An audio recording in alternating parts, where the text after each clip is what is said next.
the right tools. My house is too small for an altar space. I don't feel connected to any deities. I must be doing something wrong. No, we're gonna stop this right now. Hello Pixie Doll, welcome or welcome back to my channel. If you're just starting out in your spiritual journey, magical practice, you're gonna wanna stay tuned. Today we're talking about 9 things that I wish I had known when I first started my spiritual practice and took on the title of witch for myself. There's a lot of information out there, especially now with social media and the like, and it can be damn confusing. How does one really know where to begin or where to start? It can feel a little bit overwhelming. So we're going to go through some basics, then we're going to get to the 9 tips, and at the end I'm going to share some affirmations to help get you started on this spiritual path. First, real quick, I want you to think about why you are feeling called to start a spiritual practice or look into witchcraft or start on your magical journey. So is it to connect to a higher power? Is it to help with your manifestations? Is it to help raise your vibration, to help you heal, to help have a more balanced wellness routine? And it can be all of these things, but having the why and knowing your reasons is going to make for a more successful practice. It's going to make for a more meaningful practice that will truly be an integrated part of your life. Now, just a quick rundown about some of the basics. When you're first starting, there's a few things that you should have on your radar that you're going to want to learn in order to get the most out of your practice in general. So it's really going to be important for you to get a handle on and get familiar with grounding, centering, cleansing, meditation, and some history. So these could all have their own videos, but for today, I just want them to be on your radar. I want you to know that these are things that you should be looking to learn at the very beginning. Okay, now let's get into the 9 things I wish I knew when I first started my spiritual practice. Number 1, your path is your own. That's it, it's simple. Your path is yours, and it shouldn't be the same as or be compared to anybody else's. There's no one right way to have a witchcraft practice or to have a spiritual practice. And it's easy these days to compare ourselves to other people when there's so much information out there, and it's so easy to find things on social media and you see all these lovely aesthetics and fancy rituals that people are doing on there. Yours does not have to look like this. And a lot of the stuff on social media is tailored for social media, so it's meant to look aesthetic. And the rituals might not even be part of their actual daily practice. They're just doing it for social media. So gaining inspiration from these things is great. Do not try and copy them, especially when the things don't resonate with you. You need to feel on the inside that it's right for you, it's right for your path. I really encourage you to just explore different pathways. Look into things you're interested in and just learn as much as you can. It really, really is a learning journey that you're going to start today or yesterday, and you're going to continue learning and growing and evolving throughout your entire life. So you're going to want to create rituals that align with you and your own beliefs, and not include things just because you see other people doing them. If it doesn't feel right for you, it doesn't feel right for you. If you read it in a book and you're like, I don't know about that for me, leave it. You don't have to take on every single thing you learn. You're going to pick and choose what works for you, and that's how you're going to build your practice. And throughout this journey, I want you to really honor your intuition. It's going to be your most powerful guide throughout this entire process.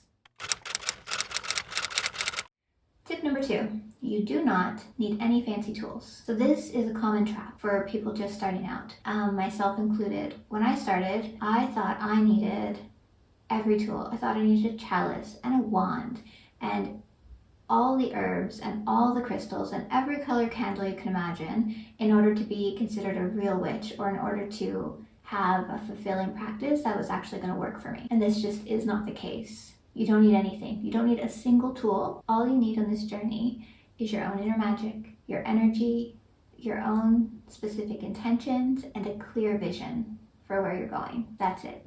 You're good. So you don't have to spend any money. If you go out and you buy a book, which is the one thing I will encourage you to spend money on, is books, because those are going to be with you forever and they contain valuable information. But other than maybe buying some books, so you really don't need to spend a penny to start this practice. You already have so much in your environment that you could use if you do want to bring things in and utilize tools.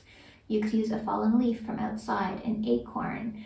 You could use your meals and herbs from your kitchen, your teas, water. When you're drinking water, there's so many things in our daily environment that are already at your disposal. And just remember, your inner magic is always the most important thing. Yesterday, today, and tomorrow.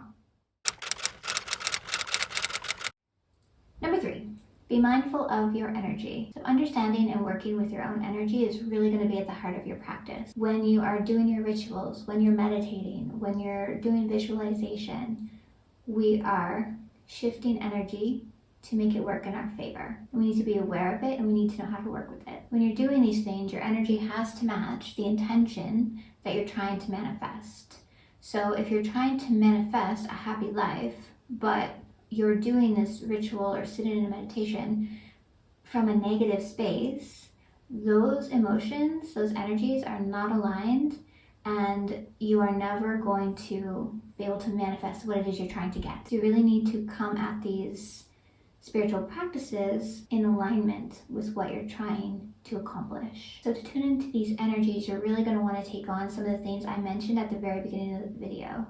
You're going to want to become familiar with meditation, cultivate a meditation practice. You're going to want to become familiar with grounding and cleansing your energy in your space and centering yourself. All of these things are going to help you connect to your energy more and really be able to feel what it's like when you're in these spaces. Also consider protecting your energy. We can do this with so many things: crystals, incense, visualization. But protecting your energy is going to make you less susceptible for taking on negativity from the environment around you, from people around you. It'll help keep your energy in a better place overall. Cleansing your physical space and your physical body regularly is also going to help you keep in a more positive and balanced state, as well as just including more high vibrational actions in your day-to-day. Things like getting movement, eating whole foods, journaling, doing your meditations, being around like-minded people. All these things are going to help keep your energy lifted and on a more high vibrational place. So this is really going to help your rituals and manifestations for you to get the most out of them. Number 4, connect with nature. Let nature be your teacher. You don't have to be outside even to connect with nature. We can connect with nature in so many ways throughout our day. We can embrace seasonal living and pay attention to the cycles of the earth. We can follow the moon phases, eat whole foods, be more mindful and aware of the moments in our day when we connect with the elements of earth, air, fire, and water. When you're hydrating, every time you're hydrating, you're connecting with the element of water. So doing these things in a mindful way is going to help strengthen your connection to nature and to your practice overall. So when you do go outside and you go for a walk or you go sit in the park, be mindful, be present, really feel connected to the magic that is all around you. So notice the colors and the scents and feel the air on your face and breathe in deep. Feel your feet on the ground. Don't just walk mindlessly, but really feel that connection. All these things are going to help you just connect with nature and connect with your practice in such a more enriching way. It makes your walk much more magical and really romanticizes the whole process. Number 5, don't neglect shadow works. So your spiritual practice, your witchcraft practice, magical journey, however you're thinking of it, it's not all positivity and light. It's about our personal growth and self-discovery. And a big part of that is shadow work and facing parts of yourself that maybe you'd rather not. You just push them back, forget they're there. We don't need to acknowledge them. We all know that's not the way to go about it. So some ways to include shadow work into your practice is journaling is a big one. I did mention it in the journaling video I posted the other day. If you want to check that out, I'll link it down below. Journaling is a great way to work through your traumas, work through your emotions, and just gain some clarity on limiting beliefs and things in your life that are holding you back. So recording your limiting beliefs and then changing them into something positive is a really powerful practice. So you can just take a piece of paper and write your limiting beliefs on one side, and on the other side, you flip that limiting belief into something more desirable and positive. So if you want to be someone who works out and goes to the gym, but you've never liked going to the gym, the limiting belief is, I'm not a gym goer, I don't like working out. On the other side, you could say, I love working out and taking care of my body, and I go to the gym every day. That's a really, really great practice that I highly encourage you to try out. You could also write a self-acceptance letter to yourself, take a piece of paper and write a kind letter to yourself, accepting every part of you. Try to become more in tune with things that trigger you and where that comes from, what about that thing bothers you and why. And then this is a time where we really want to sit with discomfort. When we're in discomfort, we're growing, we're progressing, we're discovering parts of ourselves we, weren't that familiar with before. Discomfort is where all the good stuff happens. So be comfortable with the uncomfortable. Number 6, see the magic in the day-to-day. This is something I really wish I had been more in tune with when I first started. My magical practice was more based around rituals. So in the moments when I wasn't doing rituals, specific rituals, I was just living my life. I wasn't connected with my practice unless it was in a ritual moment. And that's not how it should be. And I think that's common for a lot of people just starting, where it's like, oh, I'm gonna do a ritual, and they do the 1 hour ritual or however long it is, and then they go about their day and lose the energy of that entirely. So we want to try to not do that. Incorporating magic into our day is what's really going to solidify your practice, make you connected to it, and have it transform and enrich your life in so many ways. Also, when you're including your magic into your day, there's no more excuse of, I don't have time. I don't have time to dedicate to my spiritual health. You have time because you can do it throughout your day while you're doing things you would have done anyway, such as starting your day with positive affirmations, lighting a candle with gratitude, incorporating intentions into your meals, thanking nature when you're out for a walk, acknowledge the water element when you're drinking from your water bottle at the gym. Number 7, create rituals that align with your practice. When I started, I was very enthusiastic and I bought some books, the very few that were available to me in my local bookstore. And I was going through them and looking at the rituals and thinking, when I was reading the steps, thinking that I had to have every tool, that I had to do the ritual exactly as it was written, or I wouldn't get anything from it, it wouldn't work. This is not true. The rituals in the books are so helpful, especially when you're first starting, but use them as inspiration. You don't have to do it exactly as it's written for it to be fruitful for you. You can change the ingredients, you can shorten it, you can lengthen it, you can add or take away things. So always look at them as a place of inspiration, a starting point, if you will, and then go from there. If you don't have all the ingredients for a ritual, substitute them. That's totally fine. This is also going to make you do rituals more often. If you know, you can create one at the drop of a hat. If you just feel inspired to do a ritual, you don't need to have all the certain things from that book you read yesterday in order to make it happen. In the 90s, when I started and I had my books, and a lot of the rituals in the books that I had anyway were very lengthy, like 2-hour rituals where you had to wear robes and call the quarters and cleanse your space and ground and center and do all these things, hour-long process before even getting into the ritual. And I always felt very overwhelmed by this because often I didn't have an hour or two to dedicate to a ritual, or being a teenager, I didn't have that attention span. I didn't have it in me to sit for an hour or two and do a ritual. If you are a teenager and you do, good for you, because you're doing better than I was. But just know that you don't have to do that. So substitute things, put things in the ritual that are meaningful to you. You're going to be much more connected to it, and it's really going to work out way better for you if you do it in an aligned way that matches your energy, matches your intentions, and matches your vibe. I mean, rituals can take 5 minutes or 5 hours. It really is all up to you. Going back to that earlier step, your path is yours. Make it yours. Same goes with the rituals. Make them yours. And remember to be connected, Have fun and be creative. Number 8, the universe responds to your energy.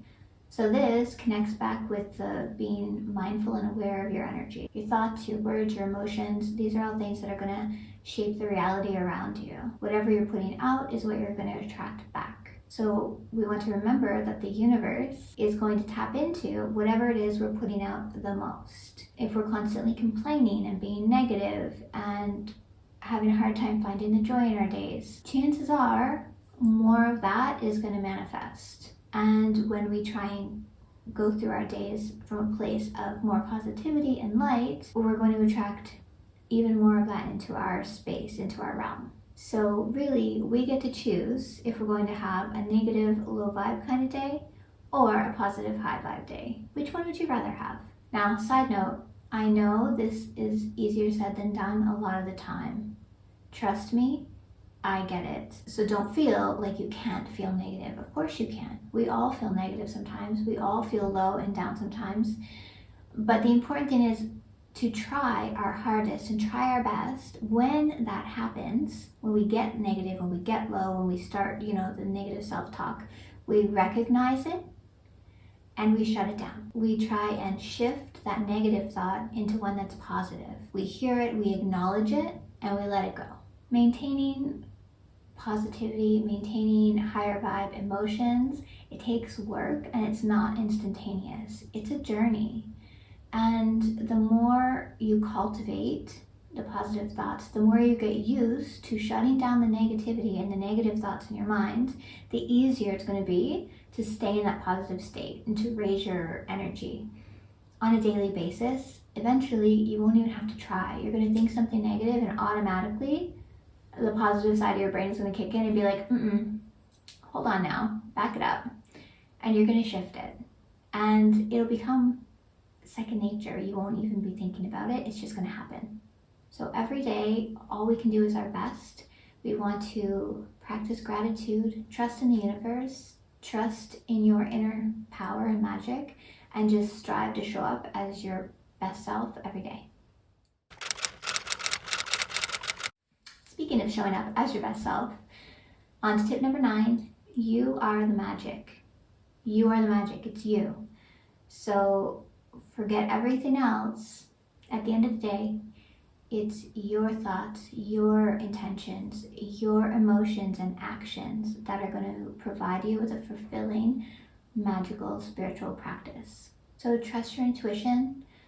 Remember that you don't need external validation. This practice is your own. And be committed, be dedicated.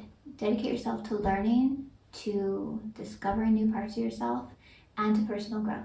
As I mentioned in the beginning of the video, this path is a lifelong journey. Wherever you started is not going to be where you end up. Your practice is going to change and shift and evolve as you do as a person. Embrace it, enjoy the journey, have fun with it. So dedicate to your practice and personal growth and never stop learning. As I mentioned in the beginning, this path is a lifelong one. Wherever you started is not going to be where you end up. It's going to evolve and change and grow with you. So whether you think of this as your witchcraft practice, your magical or spiritual path, whatever it may be, it's going to be a journey of self-discovery and growth and magic and transformation. Embrace it, enjoy it, and connect with it every day. Now on to our affirmations. Number 1, I trust my intuition to guide me on my path. Number 2, I honor my unique spiritual journey. Number 3, I am a spiritual being living a human experience. Number 4, each day I show up as my highest self. Number 5, I am connected to nature and the divine. Number 6, I am aligned with my purpose and live my truth. Number 7, my soul is filled with gratitude. Number 8, I am the magic. That's all I have for you today. I hope this video resonated and helped you gain some clarity on your path and where you're going. If you enjoyed the video, I would really appreciate it if you give it a like And be sure to subscribe so you don't miss any of the magical and holistic wellness content I have coming this year. If you're still here, thank you so much. My gratitude to you. And leave a comment. Let me know which one of these things resonated with you the most, which one you were most excited by. I love to read your comments. I love to hear from you. And until next time, sending you many, many blessings. Bye.